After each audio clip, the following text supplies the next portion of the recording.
Friends and enemies, boy, do I have a treat for you tonight. Jeff Lucas is here, CFO of Bitfarms.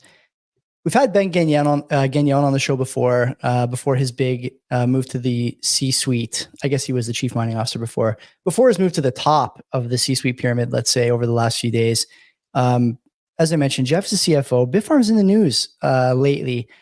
They've been I think, darling of the Bitcoin mining space for most of their existence, established in 2017, obviously, and we've talked about them a bunch on the show over the years. They are a favorite of maximalists, thanks to Ben and some of the stuff they've been really pushing. You'll remember we discussed with him a few years ago the idea to take some of their treasury and buy Bitcoin instead of buying equipment or deploying it another way. Interesting at the time, remains interesting now. We'll talk a bit about the Bitfarms HODL strategy, among other things, with Jeff. You're going to enjoy this, I promise. So let's start as we always do here with the ads.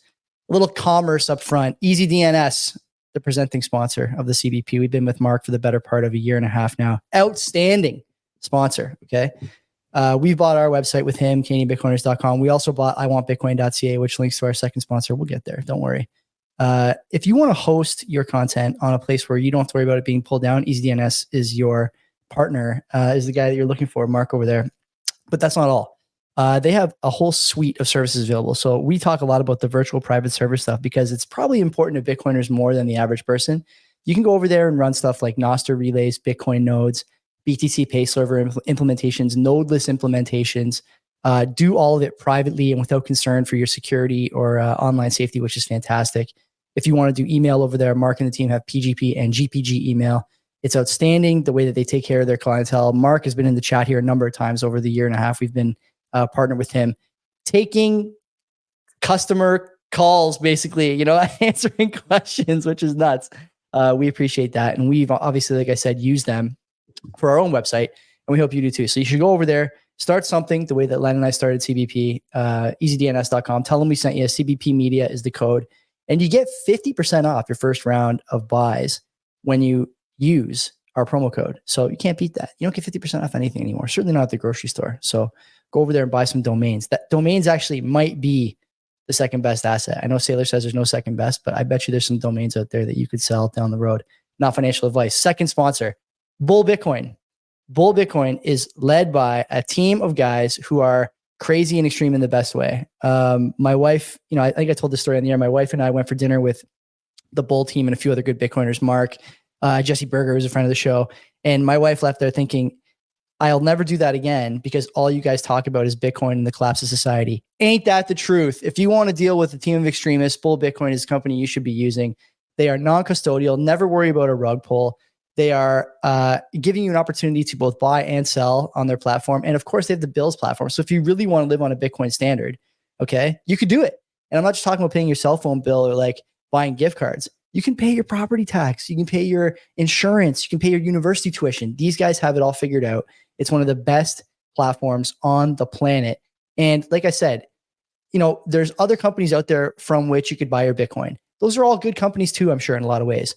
But where you buy your Bitcoin says something about what kind of ethos you support. And in Bitcoin, the ethos you should support is the one that is never going to stray in the name of, adopting other tokens for revenue or whatever. Okay. Lots of other companies do that. I recommend and I use and Len recommends and Len uses Bull Bitcoin. Go over iwantbitcoin.ca if you haven't signed up. If you have signed up, keep buying. If you haven't, I think you get $21 if you put some money in your account, fill out the necessary information. They need a phone number. I don't know whose phone number it has to be. I'm just saying, okay, go over there, sign up, and all those good things can be yours. Jeff is here. Jeff, great to see you. Thank you for making time. I didn't apologize before. We were talking a little bit before. I want to apologize because we've had you on the books for a number of weeks now, and your executive assistant, or the Bitfarms executive assistant, has been doing her due diligence, asking me for questions. And I gave her like a 2-line email the other night. And I don't normally do that. I don't give scripted questions, but I don't normally just give 2 lines either.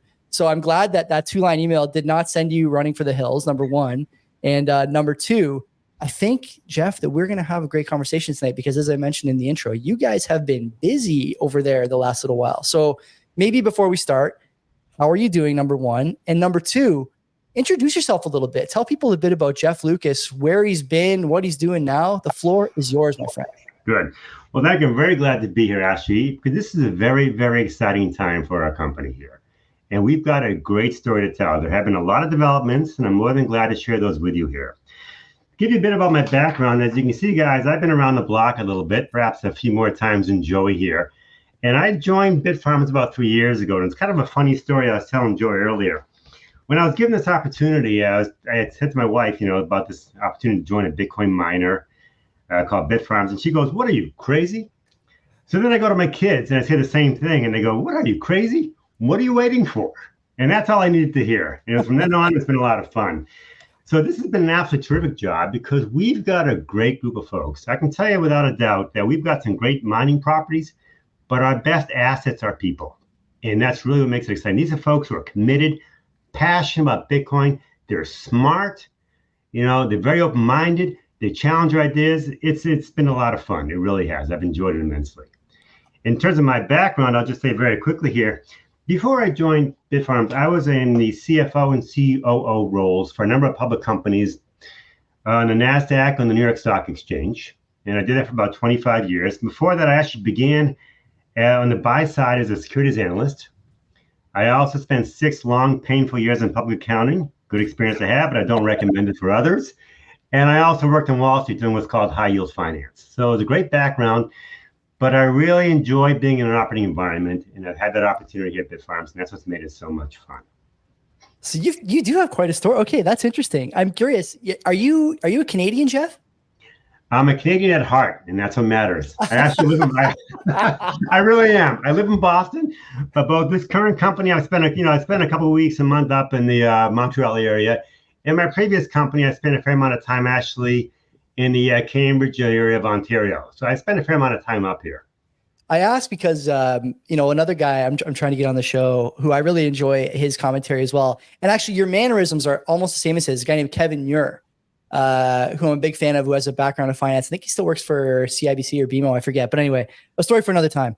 Why don't we start with the question that I think is on everybody's mind? It's on my mind. Do you want to talk about the CFO or the CEO, search news? You guys picked Ben.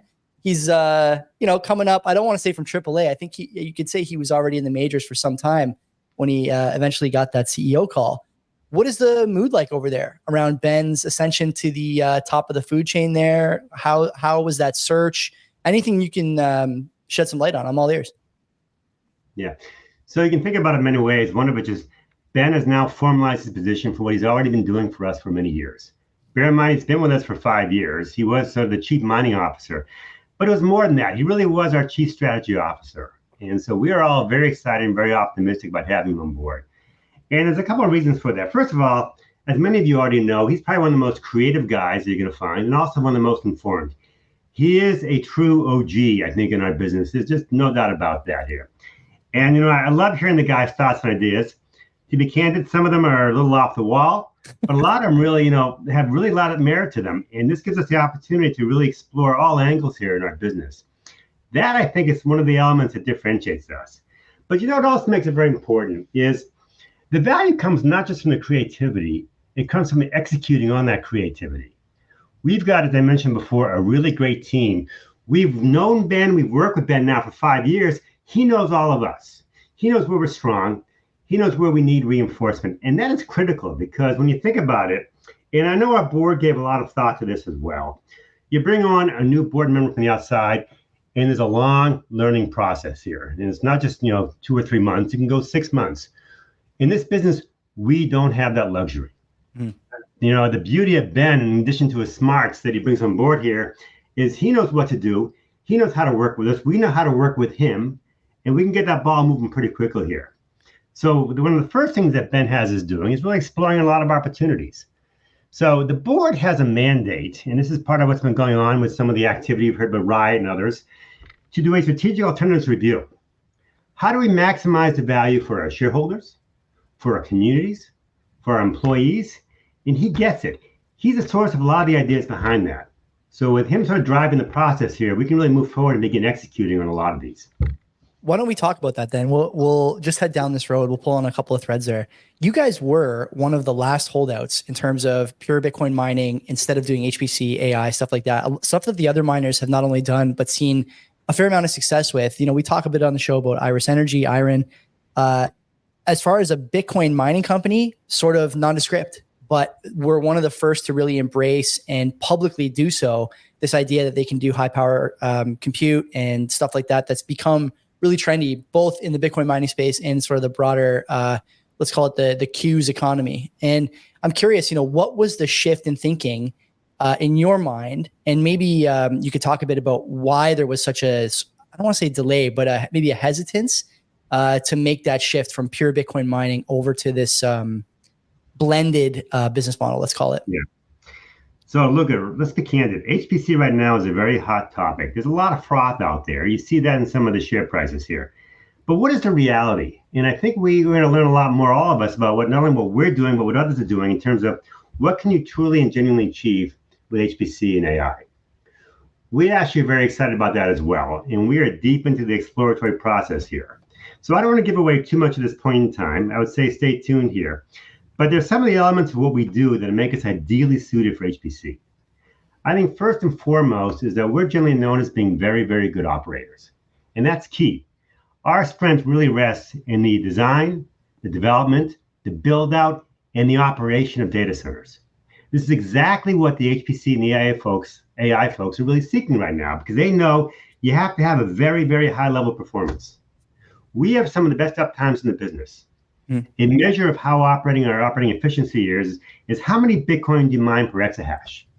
And we have been consistently at the top of the list among the public miners. And that's an important element. So that's what gets us excited and why we say, you know what, we've got some good fits here. Now, let's be candid. We know that Canada's got a great opportunity because we've got some major centers here. We're near metropolitan cities. And so therefore, we're not going to have some of the latency issues that others might have.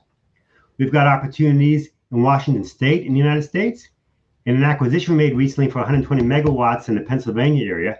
That's got a lot of promising as well. Where we're delving into and getting our arms around a little further are some of the opportunities that may exist or may not exist in Paraguay and Argentina.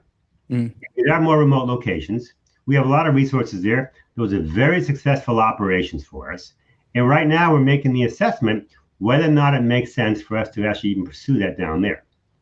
But we're doing a lot of work on this right now. We're doing a lot of heavy lifting at this stage to make sure that when we do move, we're doing so intelligently and judiciously.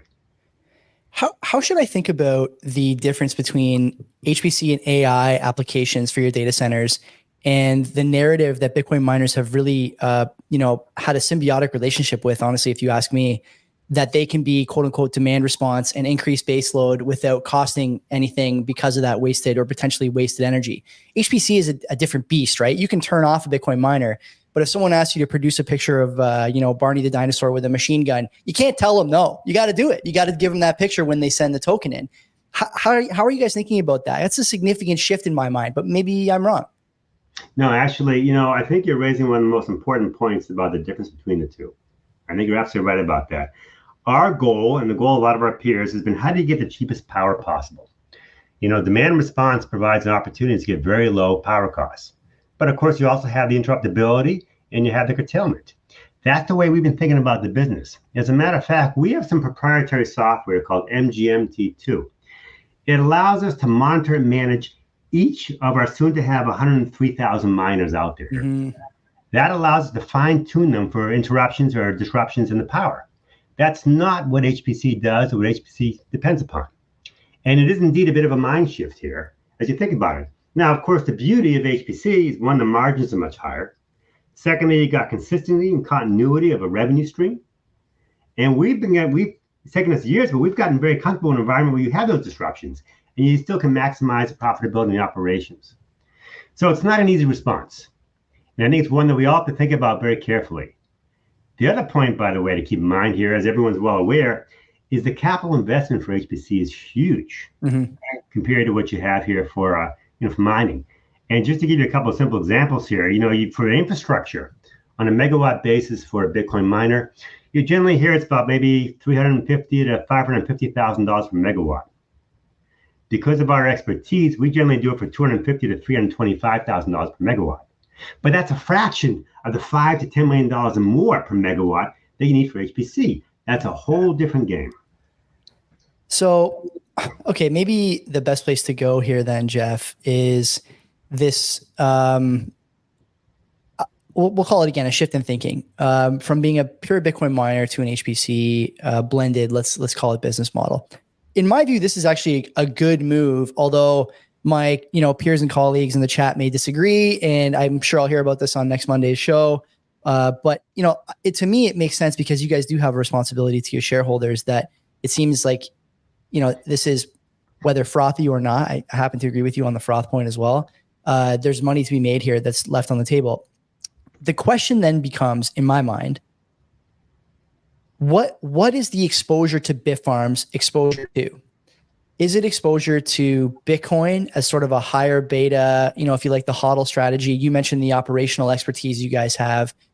These are, I think, benefits to investing in Bitfarms that exist sort of more tangibly in a pure Bitcoin mining sense than they do in an HPC sense.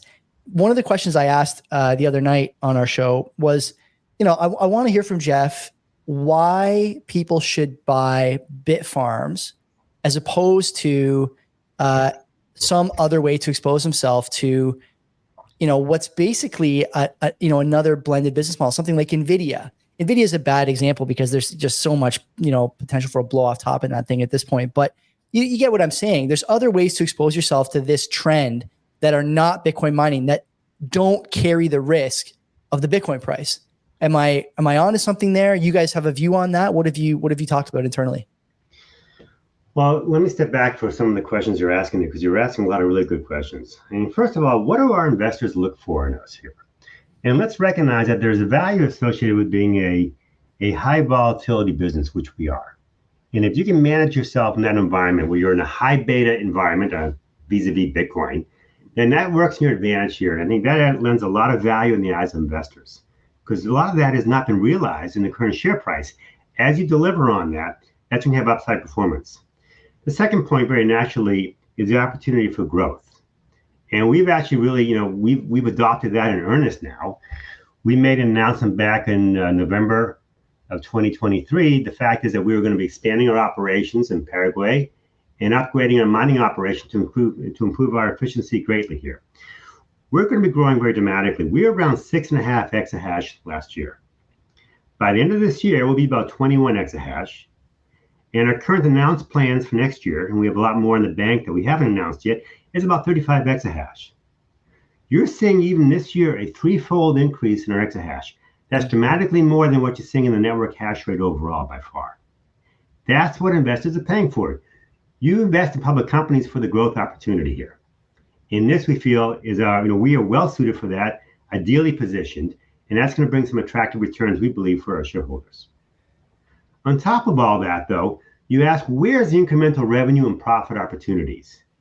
And that's part of what we're looking at as well, whether it's things with HPC, whether it's generating heat, other derivatives activities we can do similar to our synthetic HODL, and I can talk about that in a moment. There's a wealth of opportunities out there, really, to further build upon that value and to in turn result in driving up share prices. Let's talk about the synthetic HODL. Tell people what that is. Sure. So synthetic HODL is actually, for us, it's an efficient and effective way for us to raise capital here. So without getting too technical, I am the CFO, so I have to sort of stay away from that here. But, selling shares in the market right now is actually very expensive for our shareholders. The cost of equity, and you can think about that same as the interest you may have on a loan here, is anywhere in our space between 30 to 40%. So it's very, very expensive. And yet we and others use raising equity as a means of funding our growth going forward. Debt does not make a whole heck of a lot of sense in our business, or at least in a limited sense it does, because there's so much variability in terms of the earnings stream. You don't want to find yourselves in a situation like a lot of our peers did just 2.5, 3 years ago. So there's really a drive towards raising stock in the marketplace, selling your shares here as a means of funding your growth. But that's also the most expensive way to do it. What we've done instead, we said, all right, we've got our Bitcoin here.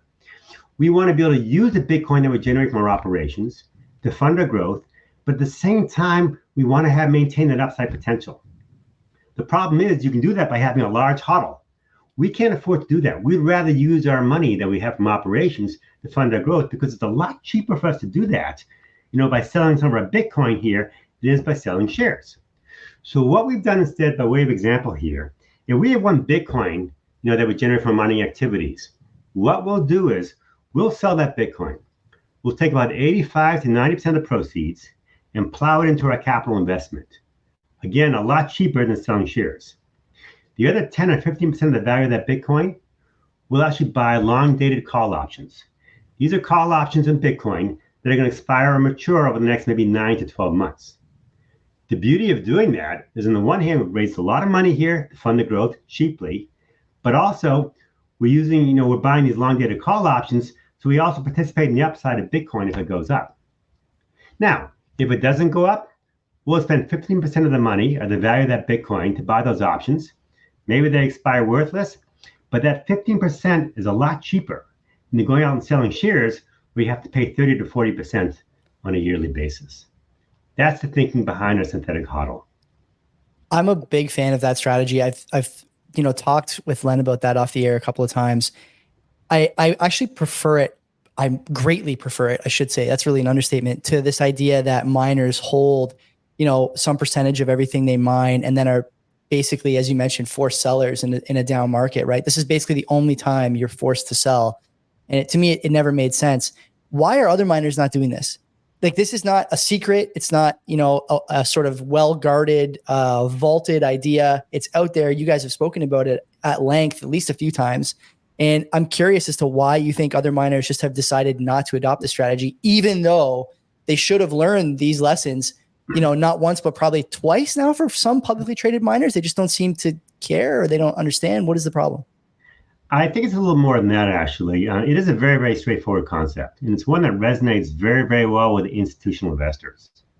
But retail investors still want to know, what's your HODL? We're all sort of maximalists at heart. We're hoping and expecting the price of Bitcoin to go dramatically. And it's a more compelling story for retail investors to know that these guys know that we are a company has a large HODL, that as the price of Bitcoin invariably goes up, which we're all convinced is going to happen, that you're going to increase your value here by having that HODL in place here. We are getting that value appreciation as well. Mm-hmm. We're just being a little more technical, a little more scientific here in terms of how we're managing that, so as to minimize actually, the amount of dilution we have to do for our shareholders and to help grow the business more cheaply. How much does the halving play into that? You guys have been through a handful now. This is your first one, I guess, if you joined 3 years ago. This is your sort of first halving experience. As a CFO, how do you guys think about the halving and sort of the increased, I don't want to say increased competition, but we'll say obviously decreased block reward? How does that affect your operations? You guys are expanding. As you mentioned, some of the projections for the end of the year are nuts. It's basically a double in active miners and a triple in exahash. Do I have that right? I'm pretty sure something of that That's nature. Right. And so how are you able to make that prediction when typically this is when miners find themselves in the hottest water? What are you guys doing right that these other miners just don't seem to get? Well, I'm not going to speak to what they're doing right or wrong, but I can tell you what we're doing and our thinking here.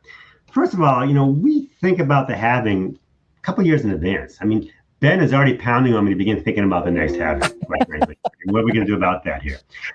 When we actually announced the upgrade program back in November 2023, we did that clearly with the halving in our sights. And let me give you some numbers there. Back then, in November 2023, our efficiency was 38 watts per terahash. That was down sort of near the bottom of the barrel among the the institutional miners here. We're now at 25. We're going to be at 21 watts per terahash by the end of this year, and in further improvements from there. So we're actually going to be more towards the top end of the group here overall. Now, how does that affect your economics? So let's think about that and give some very concrete numbers here. Right now, we're looking at the hash price, which, as you know, is a combination of the price of Bitcoin and the difficulty here. Roughly, today it's about 4.9 cents per terahash. That's a tough environment in which to make money. What we've done by improving our efficiency here is that we've taken the cost of electricity from what might have been per terahash in the range of maybe 3.5 or 4 cents. It's going to be down to 2.1 to 2.3 cents. Secondly, by tripling our exahash overhaul here, and by being a larger share of the overall network here, we're obviously going to be generating and mining a lot more Bitcoin. That means our fixed costs can get spread out over a larger number of Bitcoin as well. That's also going to work in our favor. So what are the specific numbers that come into play here? All right, so let's assume we're talking about, let's say, 5 cents a hash price going forward, which I think is pretty conservative in our expectations. That's going to get better. But we want to be ready to weather very effectively and profitably 5 cent a hash price. Electricity is going to be about 2.1 to 2.3 cents. Our fixed costs spread out over more Bitcoin, rather than being roughly about maybe 1.5 cents, is going to be 0.6 to 0.8 cents. So you're talking roughly about 2.8 to 3 cents at most of costs for 5 cents of hash price, 5 cents of revenue here. That's over about a 45% margin in the business. So what we've done in preparing for the halving is you thought about how we can be more efficient, how we can spread our costs here, and minimize those costs going forward. That's the way. It's pretty straightforward, but that's the way we've looked at it. Okay. Help me wrap my head around where the HPC comes in, because the prediction for the very significant increase in deployed and energized miners, the projections that I've heard Ben make on increased efficiency of already established farms and equipment, all these things are, I think, basically tied to the Bitcoin mining. And you're mentioning there a couple of things that I will push back on a little. Stuff like the cost of power. In the political environment we're in, the cost of power for miners, I think, is anything but fixed these days. And I'm always curious as to how miners think about sort of the political risk involved with their business. You're not a popular sort of user of power at this moment. I don't know that you'll become more popular. I think the best case scenario, at least here in North America, is that you probably stay neutral or somewhere around the place where you are now in the pecking order.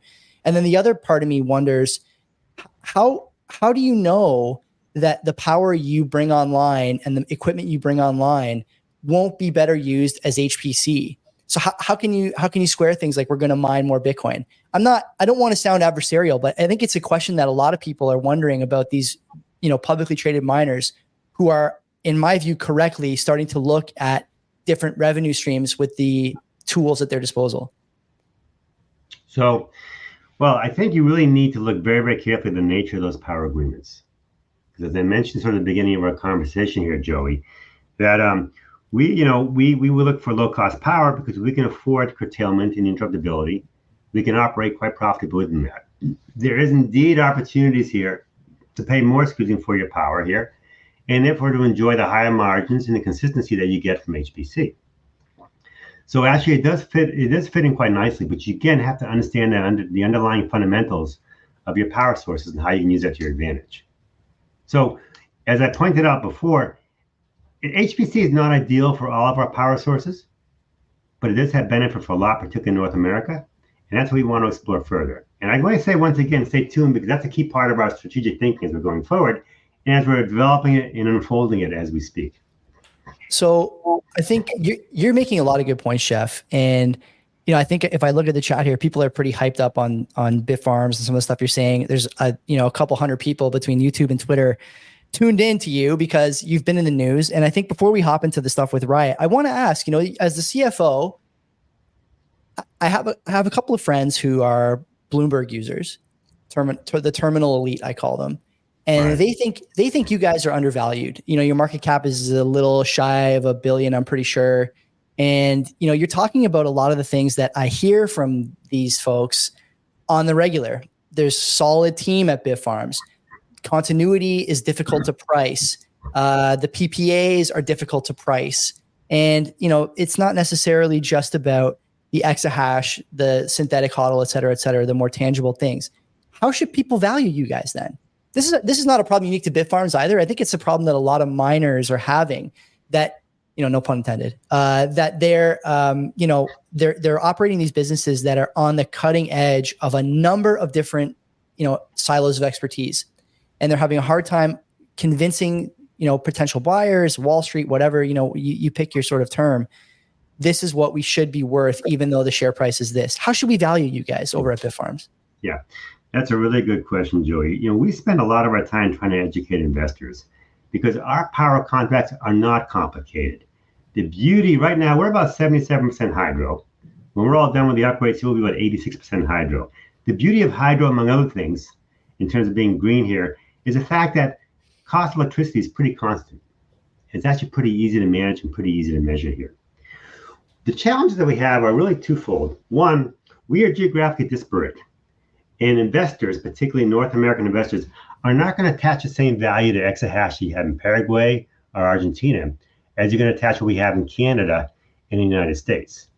But what's interesting is actually there's a greater dependency and reliance on what we do in South America here, and there's even greater value that's ascribed and more importance that's attached to the work that we do down there overall. And so therefore, by virtue of that, there's actually a fairly higher amount of certainty that we have in terms of the revenue stream and the earnings stream that we have in Latin America. But that's hard for investors to appreciate because you hear about instability, things of that nature, and that can be unsettling. The second point that comes into play here, though, is that we're talking about a 3x, or you were talking about a 3x increase in our hash rate over the past year. There aren't very many, if any, other miners who have achieved that. So you can imagine that's sort of viewed with a bit of skepticism. Or as they say in Missouri, show me. They need to see the evidence of that. And we are convinced, and we believe firmly, that as we get closer to hitting our numbers here and hitting on 21 exahash, the 35 exahash plus next year, as we get those numbers, it's going to ingrain themselves in people's minds that this is becoming a reality here. And that they should be accorded, one, a higher value for the amount of exahash they have, and secondly, a higher value per the exahash. But this is a big issue you point out. Because we wrestle with that. I wrestle with that myself because when I think about raising money in the market to fund our CapEx, doesn't make sense. You always hear you're diluting the shareholders. Are we really doing that? And let me give an example here. In our business, it costs roughly $21 to $23 million in exahash for the infrastructure and for the miners. Valuations in the marketplace right now for our peer companies can be anywhere between roughly $45 to $55 million in exahash. So we're raising money to a degree in the street and using our own money from operations, spending $21 million, getting the potential for $45 to $55 million of value from each of those $21 million that are spent. So it's really very promising as we see it here, but it's a story that we have to continue to inculcate. And by the way, one of the great benefits that we have, we also try to educate folks on, geographic diversity is a big benefit right now. We're all seeing what's happening in the regulatory environment, how difficult it is and the risks of being isolated or associated or concentrated in one area. And we've taken pains to avoid that here. It pays dividends, quite frankly, but it's a bit of a harder story to sell.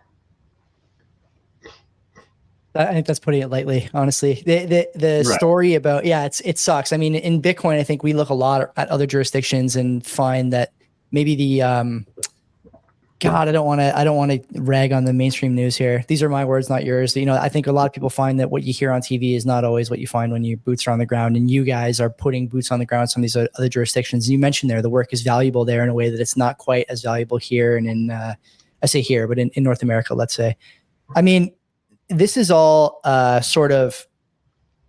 it's all interesting stuff. You've done great so far. Now we have to move to Riot and a group of people who seem to have no problem buying your shares, maybe a little too easily these days. What is the deal with this takeover attempt? People are talking a lot about this because it's become sort of a popular popular topic on Twitter Spaces. We've talked about it a bit on the show. I don't know much about the sort of structures and legal backgrounds and things of this nature, the rules around a takeover, although this one has captured my attention a little more than most. Now, I realize, and I'll preface this before you start, you are in a unique position in that you know a great deal and probably can't share everything you know. And so you will be parsing your words, and nothing you say here should be viewed as, the word of God. Jeff is not coming down from the mountain with stone tablets with anything he says here. We're just talking about some stuff that's going on between Riot and Bitfarms. So maybe give an overview, Jeff, on where things are and how they got there. Yeah. So it's going to have to be higher level, quite frankly, because of course, you have to be very careful to write what I say here.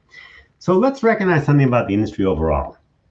This is a commodity business. We're all doing the same thing. We're providing hash rate. There's no differentiation in the product we provide.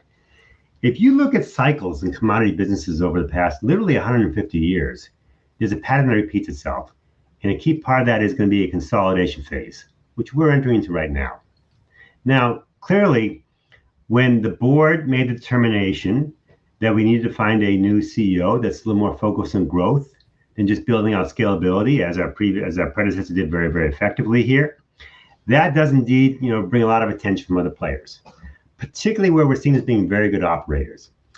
We actually always envisioned ourselves as being one of the consolidators in the industry.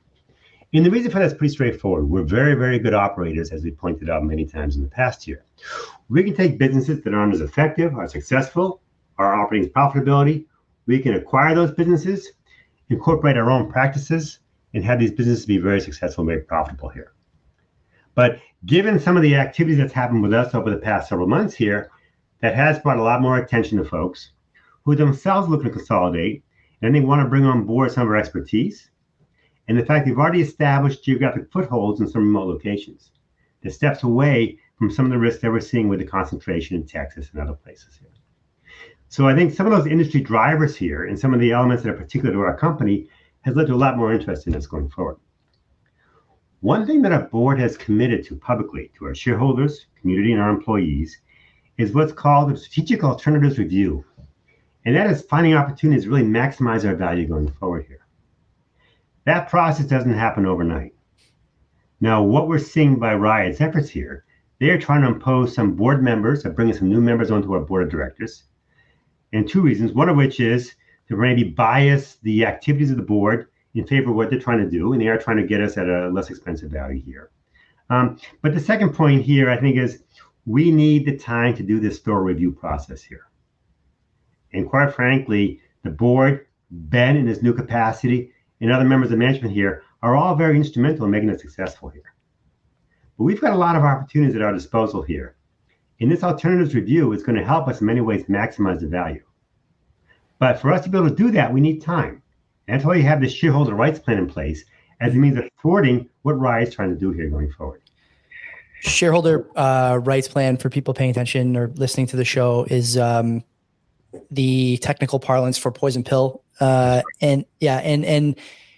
curious. You mentioned it there. What makes you think we're entering into a consolidation phase of this cycle? It's something we've talked about on the show quite a bit over the years. And again, my terminal elite friend also believes that we are entering into this phase. I'm not 1,000% sure. If you had asked me, Jeff, 4 or 5 years ago, what it would look like when miners really started to become targets for acquisitions, I wouldn't have said it was miners buying other miners. I would have said it was stuff like oil and gas companies or sort of private, maybe public-private partnership, hydroelectric stuff like what we have here in Ontario or Quebec, things of that nature, trying to grab Bitcoin miners because they have basically everything except, as you mentioned, the operational expertise on the mining side. What about the current sort of state of affairs has you believing that we're starting to get into this sort of, rubber hitting the road as far as mergers and acquisitions in Bitcoin mining? Yeah. So first of all, I appreciate you thinking about where we were a couple of years ago. I felt similarly. As a matter of fact, when I first took this job back in 2021, I was convinced that the utilities were gonna suck us all up. Because why? One, you have to migrate towards where power or the incremental cost of power is the cheapest.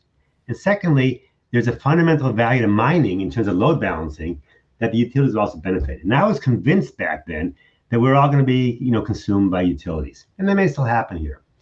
But the reason I'm saying we're in a consolidation phase right now is because you think about where the business was just 2.5 years ago.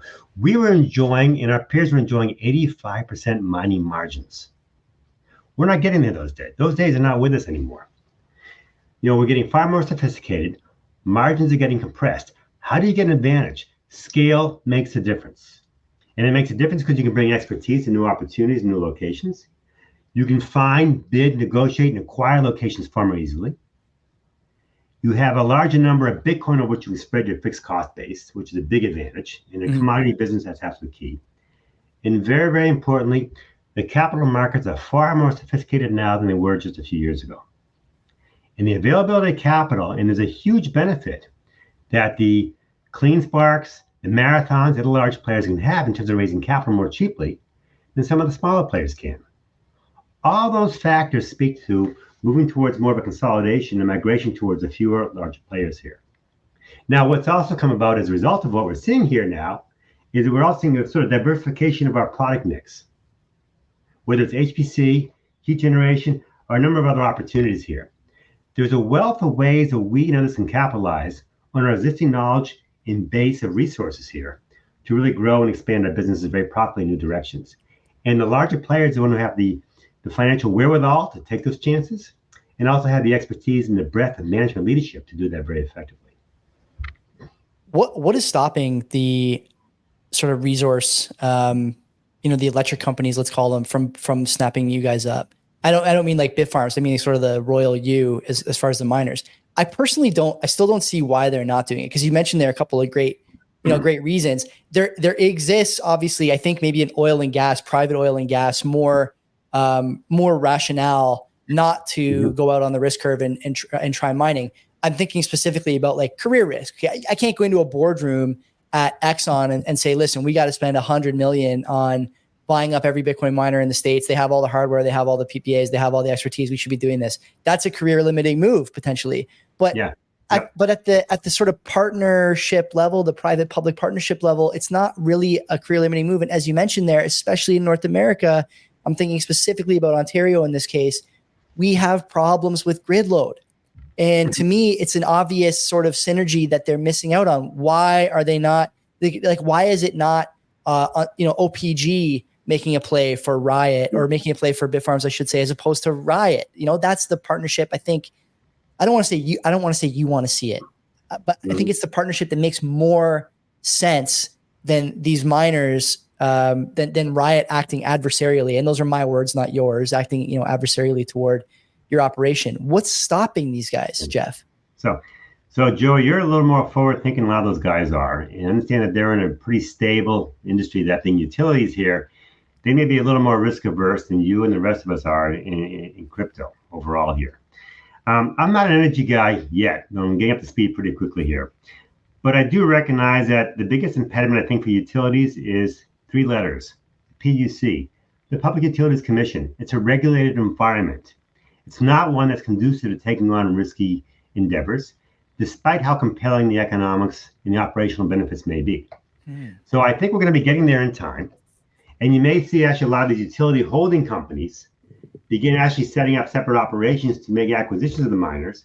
So indeed, their utility operations can truly benefit, from the load balancing, other elements, and the other attributes of mining here. But I think it's not a simple mind shift for these guys by any means whatsoever. But as the business grows and establishes itself and it achieves its credibility in all of our minds, and not just we as maximalists, but everyone's minds, that's when you're going to be finding a much more receptive audience to what you're suggesting. I think we'll get there. Just take a little bit of time. Yeah, I hope you're right. I think that's the one that makes sense. I mean, not that I want you guys to be purchased by OPG or whatever, but it drives me nuts that these guys are not thinking this way, and instead I'm being told to set my thermostat to 82 when I'm not home and 81 when I am home. For my comfort and safety. So we've talked about a lot of stuff here. I want to give you an opportunity to tell us what we should be looking out for. Now, you've already mentioned a few things. You guys have this sort of strategic vision you'll be sharing little by little coming up. Your next earnings report, I think, is the end of August, where I'm assuming you will address shareholders the way you always do, with Ben at the helm for the first time, sort of in an official capacity. What else should people be looking for from Bitfarms, from your camp, over the next, let's say, quarter or so? So first of all, our earnings call will actually be in the earlier part of August, because we have to report within 45 days of our quarter end, which was June 30th. So we'll be doing it before August 15th. We'll be announcing that relatively shortly here.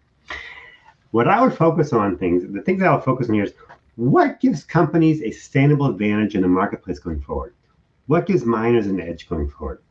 So look at that and look at some of the strengths that we bring. And I think, the beauty of having Ben at the helm here is he's the guy who can articulate that better than almost anyone else in the business.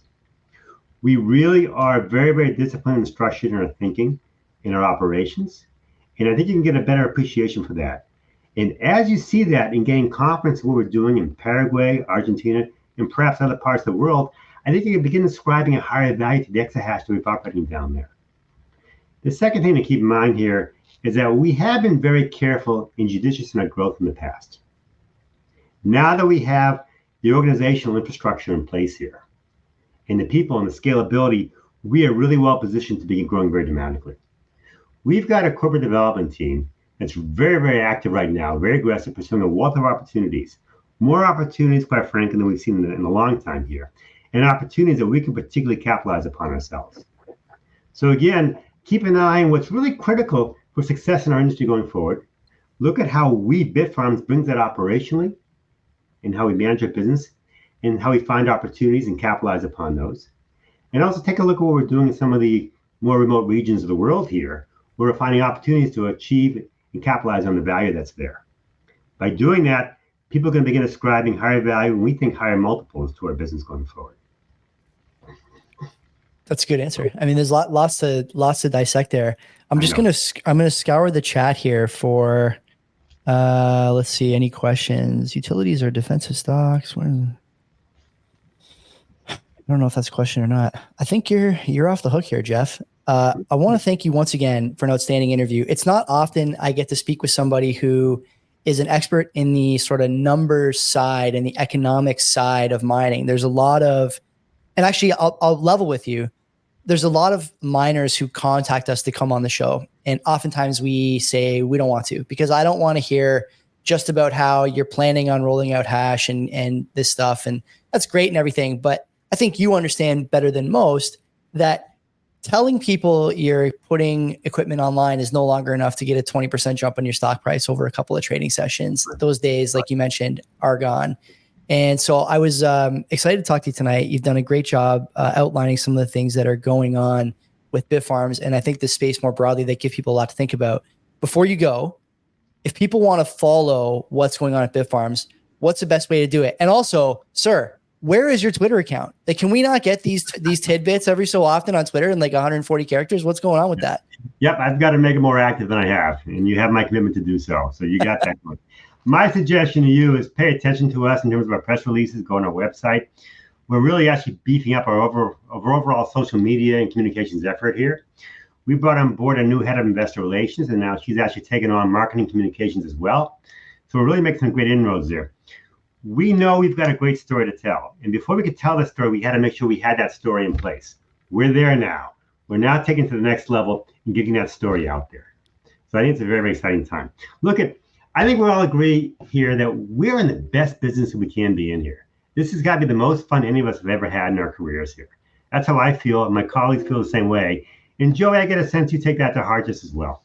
Yeah, I do. I told you where I work before the show. I won't share it with the broader public here, but you're damn right, man. It used to bring me no joy to have something to do at 7:00 on a Wednesday night, but now it's all I think about. It's the only thing I care about. So anyway, thanks everyone for listening, watching. Take care of yourselves. All right. Take care all.